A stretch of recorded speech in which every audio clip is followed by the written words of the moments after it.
तो भैयारो राम राम पहुँचे एक बार फिर से अब संवाद को कार्यक्रम शुरू कर रहे हो। हमारे संग है सागर के सांसद महोदय राज बहादुर सिंह जी हैं और सागर के भारतीय जनता पार्टी के युवा और ऊर्जावान जिलाध्यक्ष गौरव सिरोठिया जी हैं। और सांसद जी से शुरू करें। सांसद जी, आज बुंदेली बौछार को 5 साल पूरे हो गए, बुंदेली समागम में आए, शुरुआती तौर पे क्या हो जाए? सबसे पहले तो सचिन जी आपको बहुत बधाई कि आपने पास में जिस बुंदेलखंड की बात आपने इस मंच के माध्यम से और बुंदेलखंडी आपका जो बौछार का जो चैनल है उसके माध्यम से आपने बुंदेलखंड की अलख जगाने का जो काम किया है, उसके लिए मैं अपनी ओर से और सभी हमारे सागरवासियों की ओर से आपका स्वागत करता हूं कि आपने एक उचित प्लेटफॉर्म सबके लिए प्रदान किया है। जी तरीके से बुंदेली की बात हो तो आप तो सागर जिला के निवासी हो और एक बहुत ज़मीनी स्तर से आप ऊपर आए हो और आज देश की सबसे संसद के हिस्सा हैं। बुंदेली और बुंदेलखंड के विकास के लाने वर्तमान में सरकार का सोच रही और सांसद के तौर पे आपका सोचा था? देखिए, जहाँ तक भारत सरकार की और मध्य प्रदेश सरकार की बात है, हम सब लोग जब दिल्ली में प्रधानमंत्री जी से मिलते हैं तो वो हमेशा संस्कृति की बड़ी प्रमुखता से बात करते हैं और आपकी जो विरासत है उस विरासत को सहेजने का वो हमेशा बोलते हैं कि अपनी विरासत को सहेजना चाहिए। जिस जगह पे आपका जन्म हुआ, जहाँ से आपको पहचान मिली, उस जगह की चिंता आपको, यदि आप चाहे जनप्रतिनिधि के रूप में हो, चाहे व्यवसायी हो या अन्य कोई भी आप काम करते हो, लेकिन जो आपकी मूल जगह है, जहाँ पे आपका निवास है, जहाँ आपकी पहचान मिली है, उसको आपको कभी नहीं भूलना चाहिए। आदरणीय प्रधानमंत्री जी हमेशा कहते हैं। दूसरा, अभी लगभग 6-7 महीने पहले हम सब लोग आदरणीय प्रधानमंत्री जी से मिले थे, तो उनने हमारा जो बुंदेलखंड का, जिसे हम मिलेट्स कहते हैं, मोटा अनाज, मोटे अनाज को लेके बाहर इसके बारे में लोगों को जानकारी नहीं है। प्रधानमंत्री जी ने आह्वान किया कि हमें मिलेट्स को जानना चाहिए और हमें खुशी है कि उनने केवल बोला नहीं, हमारे जो कृषि मंत्री हैं आदरणीय नरेंद्र सिंह तोमर जी, उनने उसी बैठक में कहा कि आपका विभाग है और आपके विभाग को मिलेट्स के बारे में सोचना चाहिए। और फिर हमें खुशी है कि उसके बारे में सरकार के जो प्रयास हैं वो प्रयास प्रारंभ हुए हैं। मिलेट्स के बारे में, मोटे अनाज के बारे में एक जागरूकता आई है। लोग आज पुराने जो हमारे बुंदेलखंड में, तो हमें याद है जब हम सब लोग गांव पे रहा करते थे तो हमें याद है कि ज्वार, बाजरा, कोदू, कुटकी, इन सब चीज़ों की हम लोगों के खेतों में भी ये सब चीज़ें उगाई जाती थी। और हमें याद है कि हमारी दादी इन सब चीज़ों को व्यंजन के माध्यम से, ज्वार की रोटी भी पहले घरों में बना करती थी, बाजरे की रोटी भी बना करती थी, या और अन्य जो भी पुरानी जो जिन्हें हम मिलेट्स कह रहे हैं आज, इन सब चीज़ों के बारे में पहले हमारे बुंदेलखंड में तो हर महिलाएं इन सब चीज़ों के बारे में जानती थी। इसको अब प्रधानमंत्री जी ने इनके जो गुण हैं, इन गुणों के बारे में लोगों को बताने का प्रयास हुआ है। किस चीज़ से आपको शारीरिक रूप से लाभ हो रहा है, किस चीज़ से आपकी मानसिक तंदुरुस्ती बढ़ रही है, इन चीज़ों को अब सरकार ने अपने लेवल से नीचे तक इसका प्रचार प्रसार हो रहा है। और प्रधानमंत्री जी ने ऐसा आह्वान भी किया है कि जिनके पास भूमि है, जो कृषि के कार्य से जुड़े हैं, उनका आह्वान भी है कि आप इन पुरानी जो भी हमारी ज्वार बाजरा की जो खेती छूट गई है लोगों से, उस पर भी हम लोगों को जाना चाहिए। आज मैं आपके चैनल के माध्यम से बताना चाह रहा हूँ कि मैं भी स्वयं एक किसान हूँ और मैंने प्रधानमंत्री जी के आह्वान पे इस वर्ष लगभग 2 एकड़ जगह में प्रारंभ, मैंने भी पुरानी जो ज्वार की खेती होती थी, मैंने उसको प्रारंभ किया है। गांव में भी लोगों को बातचीत करके पुरानी खेती से लोग जुड़ें, इसके लिए भी मैं प्रयास कर रहा हूँ। और बाकी अन्य जो चीज़ें हैं हमारे क्षेत्र की, ऐसे कई चीज़ें हैं जिनको आज हम सब लोग भूल रहे हैं। तो चाहे मध्य प्रदेश की सरकार हो, हमारे मुखिया शिवराज सिंह चौहान साहब भी इस बात को हमेशा कहते हैं कि हमारी जो पुरानी चीज़ें हैं, हमारा जो कल्चर है, उसको हम बचा के रखें, क्योंकि जिस चीज़ को लेके सालों साल, सैकड़ों साल जिस चीज़ को लेके संघर्ष हमारी पीढ़ियों ने किया, आज उनका जब संघर्ष खत्म हुआ, जब अच्छी स्थिति हमारी आज जब बनी, तब हम उन चीज़ों को भूल रहे हैं। तो मैं आपके चैनल के माध्यम से सभी लोगों से आह्वान करना चाहता हूं कि हम अपने मूल को ना भूलें, और यदि हम अपने मूल को नहीं भूलेंगे तो निश्चित तौर पर हम उन्नति भी करेंगे और आगे भी बढ़ेंगे। आज बुंदेली बौछार के 5 साल पूरे हो गए। आप तो जो है इस सफ़र में बहुत कई मोड़ पे हमारी मुलाकात भई। आज का क्या हो 5 साल पूरे हो गए? 5 साल पूरे हुए। पहले सचिन भाई आपको और बुंदेली बौछार को बहुत बहुत बधाई, बहुत बहुत शुभकामनाएं। आपने जो बुंदेली को नाम एक पूरे मध्य प्रदेश और पूरे देश के अंदर इस बुंदेली बौछार नाम को जो चैनल चला के, और एक लोगों में एक जब बात आ गई कि यार एक बार बुंदेली बौछार सुन लो, दिन भर में जब तक एक आध बार आदमी बुंदेली बौछार नहीं सुन रहे, जब तक पता ही नहीं चलत कि यार चल का रहा है मध्य प्रदेश में। तो मध्य प्रदेश के अंदर और देश के अंदर बुंदेली को नाम आगे बढ़ावे के लाने आपने जो आपके चैनल ने काम करा वो बहुत सराहनीय है। और आप चूँकि सागर होए, चाहे मध्य प्रदेश को बुंदेलखंड होए, चाहे उत्तर प्रदेश को बुंदेलखंड होए, जो बुंदेलखंड मानव जात है उनको पूरे देश के सामने रखवे को काम आपने करो है। ई के लाने आपको बधाई और बहुत सफलतम 5 वर्ष पूरे भय और प्रमाणिकता के साथ पूरे भय। ऐसे नहीं भाई कि कोई भी यूट्यूब चल रहा है, कोई भी चैनल चल रहा है, प्रमाणिकता हो वो जरूरी है, पर प्रमाणिकता आपने रखी। और भोपाल के अंदर अब कुछ दिन पहले जो कार्यक्रम बहुत हो वो की भी धमक पूरे देश के अंदर रही, मध्य प्रदेश के अंदर रही, कि एक बुंदेली बौछार नाम को भी चैनल है जो बहुत प्रमाणिक है और बहुत महत्वपूर्ण है। गौरव भाई, अगर राजनीतिक अगर बात करें तो आप जिलाध्यक्ष हो, बहुत कम उम्र में आपको अवसर मिले। एक बहुत सारे जो इतने जितने लोग हैं इन सबको एक दिमाग में जरूर चलत कि सागर वरिष्ठ और गरिष्ठ 2 ही प्रकार के नेताओं को जिला है, और एक युवा जिलाध्यक्ष इतने वरिष्ठ नेताओं के संग सामंजस्य कैसे बिठा पाऊँ, जो अपने आप में बड़ी चुनौती है। यही तो भारतीय जनता पार्टी है। जो हमारे खेत हैं कि भारतीय जनता पार्टी में व्यक्ति को कोई महत्व नहीं है, ये तो विचारधारा और पद को दायित्व, जो पार्टी की लाइन है, पार्टी में यदि दायित्व कोई को दे दो तो हमारे लाने सब वरिष्ठ हैं, और वरिष्ठों के लाने हम प्रिय भी हैं, और प्रिय के साथ साथ काम के आधार पे पार्टी के अध्यक्ष के नाते हमारा भी कोई आग्रह यदि हमारे, चाहे माननीय सांसद जी हों, माननीय मंत्री जी हों, माननीय विधायक जी हों, या पार्टी के और भी वरिष्ठ नेता हों, शहर से स्वीकार करते हुए पार्टी जो लाइन हमारों को दे दे, जो काम पे लगा दे, वो काम में लगवे के लाने हमेशा तैयार रहते हैं। और जो हमारों की विचारधारा है कि उद्देश्य जे तो व्यवस्थाएं हैं, आज जिला अध्यक्ष हैं कल नहीं रहे, आज मंत्री विधायक हैं कल नहीं रहे, लेकिन भारतीय जनता पार्टी के कार्यकर्ता को भाव हमारों में हमेशा रहे है और हमेशा रेत है, जो उनके लाने हमारे काम करते हैं। तो सबसे अच्छी बात है कि सागर हमारे ख्याल से संगठन में सबसे बड़ा जिला है।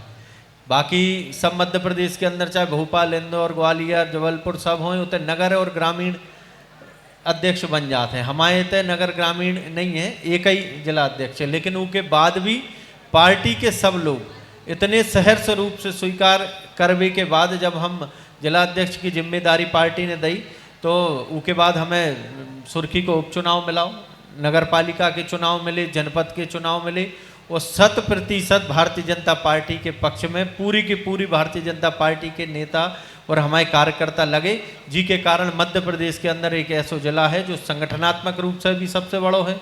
37 मंडल है मध्य प्रदेश में, इतने मंडल कहीं भी नहीं है।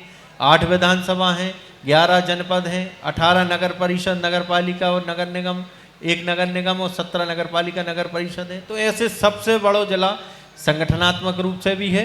उसके बाद भी हमारे 3 केंद्रीय, हमारे 1 केंद्रीय मंत्री हैं जिनकी 3 विधानसभा है, 1 सांसद जी हैं, 3 मंत्री कैबिनेट में मध्य प्रदेश सरकार में है, वे भी वरिष्ठतम मंत्री हैं।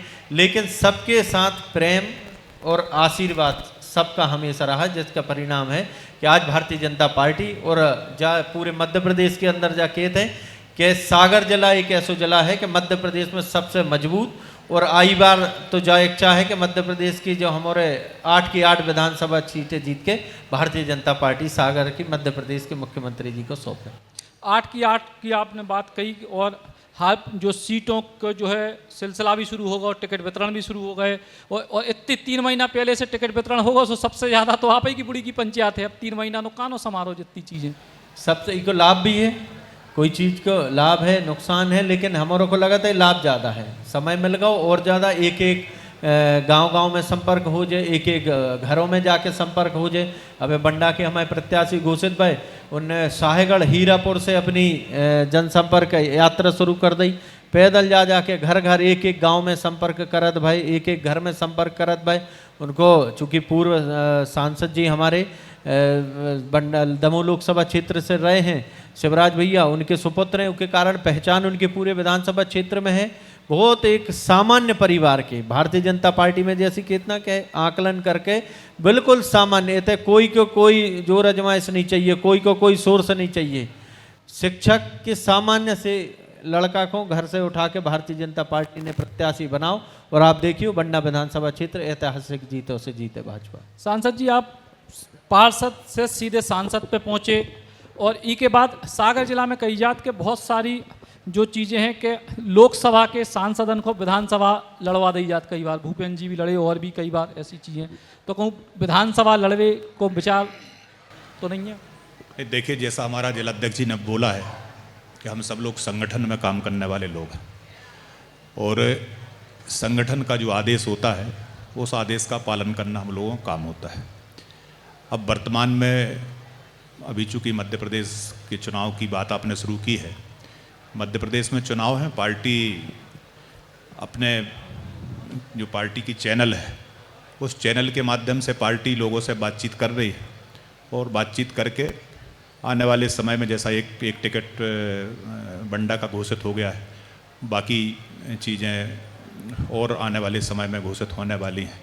मैं आपका प्रश्न है कि मेरी इच्छा विधानसभा चुनाव लड़ने की है या नहीं है, तो हम सब लोग पार्टी जो कहेगी, मैं पार्षद के रूप में भी खुश था, फिर पार्टी ने मुझे नगर निगम सागर का अध्यक्ष बना दिया, मैं उसमें भी खुश था, फिर सांसद बना दिया, इसमें भी खुश हूँ।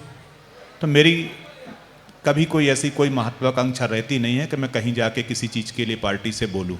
हम लोगों का काम है, 1980 में जब भारतीय जनता पार्टी की स्थापना हुई तब से भाजपा में हूँ। पद मिले अन्यथा ना मिले, हम सब लोग एक विचार के लिए काम करने वाले लोग हैं, और उस विचार से कभी ना हटने का मन कभी मन में आया है, और ना भगवान से प्रार्थना है कि कभी आगे भी इस प्रकार की स्थिति ना बने, कभी मन में इस प्रकार के विचार ना आए, और हम सब लोग जो है उसमें खुश रहने वाले व्यक्ति हैं। लेकिन अगर पार्टी मौका दे तो लड़ें? नहीं, मैंने आपको कहा है कि हम सब लोग पार्टी से जुड़े लोग हैं, और पार्टी की जैसी मंशा होगी उस हिसाब से हम सब लोग काम करते हैं। जो ही सवाल गौरव भैया आपसे है, बहुत साल 1.5 साल से तैयारी चल रही, सुनी है देवरी विधानसभा की, कहां पहुंची कहानी? तैयारी तो 8 ही विधानसभा में चल रही, अकेली देवरी में नहीं। और 8 ही विधानसभा क्षेत्र कैसे जीते ई की रणनीति अब हमारे बना रहे। चूँकि हारी विधानसभा थी हमारी देवरी और बंडा, इसे हमारों को विशेष फोकस ऊपर हो। पार्टी हमने आपसे एक बार और आपने जो सवाल पूछो तो हमने कहा कही थी कि पार्टी के है कि कमलनाथ के खिलाफ चुनाव लड़ने से उते भी लड़ भी चले जाए, वो पार्टी के है चुनाव नहीं लड़ने से वो के लाने भी तैयार हैं। वो पार्टी कह दे कि जिलाध्यक्ष हो आज वो काम करो तो वो कर हैं, मना कर दे तो उनमें भी स्वीकार है। लेकिन जी तरीके से कही जा रही थी कि युवाओं को बहुत मौका दो जे। अब जो शुरुआती सूची है उनमें युवाओं में जो है, जो नेताओं के रिश्तेदार नातेदार उनको तो है, लेकिन सामान्य युवाओं को अब उतनी भागीदारी पहली सूची में दिखानी नहीं है। पहली सूची चूँकि हारी विधानसभा क्षेत्र ऐसी 39 विधानसभा क्षेत्र थे जो भारतीय जनता पार्टी के पास नहीं है। हम ये चुनाव कैसे जीते, और पार्टी को सीधो सीधो एक ही आधार है कि हमें विधानसभा क्षेत्र वो जीतने हैं। दूसरों जीतने वाले उम्मीदवार को क्राइटेरिया है, कौन चुनाव जीत सकते उनको भाजपा टिकट दे है, सर्वे के आधार पर टिकट दें। आज कोई सोचे कि हमारे कैबी पे या और कोई के कैबी पे, कोई नेता की कैबी पे टिकट मिले, तो जो भारतीय जनता पार्टी में संभव नहीं है। सर्वे में आप हो, जनता में आपकी मांग हुई है तो अपने आप नाम ऊपर आ है। पार्टी के है चुनाव लड़ने हैं तो चुनाव लड़ें, नहीं कहने हैं तो नहीं लड़ें। लेकिन देवरी और बंडा दो ऐसी सीटें हैं तीन जो कठिन बताई जा रही थी, चूंकि पिछली बार आपकी पार्टी तो बंडा में तो प्रत्याशी होगा, देवरी में इतनी देरी काहे लग रही है? देवरी में भी जल्दी प्रत्याशी घोषित हो जाए, आप चिंता नहीं। नाम तय होगा? नाम तय ही है, पार्टी के पास तो तय है, जैसे ही घोषित करें। हमारे काम में तो लगे ही हैं, बिना प्रत्याशी के भी हमारे काम में लगे हैं और हमारे तो कह भी रहे। अब जहाँ भी जा रहे होते हमारे जाके यही कह रहे कि हमारे तो प्रत्याशी घोषित हो चुके, तो हमारा प्रत्याशी कैसा हो, कमल के फूल जैसा हो, जो नारे हमारों ने सब विधानसभा क्षेत्र में चलाए हैं। तो हमारे प्रत्याशी तो कमल का फूल घोषित है, वो जब नाम घोषित हो ये होते रहे, लेकिन चुनाव की तैयारी हमारों की चालू। सांसद जी, आप चूंकि देश की जो है सदन में है, दो विषय हैं, एक बुंदेली को राजभाषा को बुंदेली को जो है बोली अब संविधान की 8वीं अनुसूची में है, इको भाषा को दर्जा देने की मांग लंबे समय से उठ रही। आपके पहले भूपेंद्र सिंह जी सांसद थे तो उनने भी ये विषय को संसद में उठाओ तो बुंदेली को संविधान की 8वीं अनुसूची के तहत शामिल करने को। दूसरो डॉक्टर हरि सिंह गौर जी को भारत रत्न की मांग लगातार सागर में होते, लंबे समय से अलग अलग मंचों से बात उठाते, इनके लाने आपने कहूँ प्रयास करे या आगे कुछ आप करें? देखिए, जहाँ तक डॉक्टर सर हरि सिंह गौर साहब का विषय है, इसके लिए ना केवल बुंदेलखंड की वरन पूरे मध्य प्रदेश के लोगों का ऐसा मानना है कि डॉक्टर गौर साहब का जो योगदान है शिक्षा के क्षेत्र में, हमारा बुंदेलखंड यदि आज पहचाना जाता है तो वो डॉक्टर गौर साहब की विश्वविद्यालय के कारण पहचाना जाता है। और सबकी ऐसे आत्मा से लोग चाहते हैं कि डॉक्टर गौर साहब को भारत रत्न मिले, इसके लिए प्रयास भी हो रहे हैं। जब डॉक्टर गौर साहब का 100वां उनका जन्म दिवस था, मैंने लोकसभा में मैं सांसद बन के पहुंचा था। मैंने डॉक्टर गौर साहब हमारे जो लोकसभा अध्यक्ष जी हैं उनसे विशेष परमिशन लेके उस दिन मैंने लोकसभा में डॉक्टर गौर साहब को भारत रत्न मिले, इसकी मांग मैंने लोकसभा में भी की है। और लगातार जो प्लेटफार्म है, जिस प्लेटफार्म से नाम निकल के ऊपर तक जाते हैं, इस पे लगातार इसके लिए प्रयास हो रहे हैं। और हम लोगों को ऐसी आशा है, ऐसा विश्वास है कि आने वाले समय में हम सब लोगों को खुशखबरी मिलने वाली है। बहुत आप सब लोग आसान्वित है, ये बात पर ताली बजत है कि अगर सांसद जी कह रहे हैं कि जल्दी खुशखबरी मिलने वाली है। बुंदेली के लाने हमने जो कही कि बुंदेली को बोली से भाषा की श्रेणी में लावे के लाने कछु आप कोनो मंच पे प्रयास करें ना। मैं बहुत ज़्यादा झूठ बोलने में विश्वास नहीं रखता हूँ। आज आपने इस विषय को मेरे संज्ञान में लाया है, निश्चित तौर पे हम सब लोगों की ऐसी भावना है, चूँकि हम सब लोगों का जन्म बुंदेलखंड में हुआ, तो बुंदेलखंड भाषा को एक उचित दर्जा प्राप्त हो, इसके लिए निश्चित तौर पर आज के बाद इसके लिए प्रयास प्रारंभ करूंगा। गौरव भाई, बुंदेली और बुंदेलखंड पे आपके एक युवा नेतृत्व के तौर पे क्या विचार है? हमें लगा था कि बुंदेली जो भाषा है अपनी, जैसे अन्य राज्यों की जो भी भाषा है, अपनी बुंदेलखंडी बोलवे में अपन को जो आनंद आता है, ऐसा लगा था कि अपन कितना बड़ी जगह चले जाओ और उते जो बनावटी भाषा बोलने पड़ता ना अपन को, और जो मन से अंदर से जो निकला थे, जब बुंदेली भाषा है तो हमें विश्वास है कि जैसी आपने सांसद जी से मांग रखी है और हम सब भी प्रयास करें कि सांसद जी के माध्यम से हमारे बुंदेली भाषा अपनी राजभाषा में आए और अपन सबको बुंदेली को सम्मान मिले, बुंदेलखंड को सम्मान मिले, उके लाने जरूर हम सभी प्रयास भी करें। और जल्दी से जल्दी अपनी बुंदेली भाषा, लेकिन आपके चैनल के माध्यम से तो फेमस भई है। कई लोग ऐसे मिले, हम आपको नाम नहीं बताए हैं, ऐसे राष्ट्रीय नेता हैं, एक बार हमसे दिल्ली में कह रहे थे, कहने लगे हमें बुंदेलखंडी सुनवे के लाने, बोले एक जनों को फ़ोन लगाने पड़ा तुम्हारे सागर में, काहे वो कई भी अच्छे से बोलने लगा, सो मुझसे कहते कि यार बुंदेलखंडी में ही बात करो, हमें अकेली तुम्हारी भाषा सुनने हैं। तो जो प्रेम है, जो आनंद है बुंदेली को, तो बुंदेलखंडी अपने आप में स्वाभिमान है, सम्मान है। वो बुंदेलखंड अपने आप में स्वाभिमान और सम्मान है। आपने इसको आगे बढ़ावे को काम करो, इसे बहुत बहुत आपको शुभकामनाएं और धन्यवाद, बहुत बहुत बधाई। बहुत बहुत धन्यवाद सागर के सांसद राज बहादुर सिंह जी और सागर भारतीय जनता पार्टी के जिलाध्यक्ष गौरव सिरोठिया जी। और अब रवि तिवारी जी आ जाएं तो मोमेंटो, रवि तिवारी जी मंच पे आ जाएं। जया श्रीवास्तव जी टीकमगढ़ से आई हैं, मोमेंटो।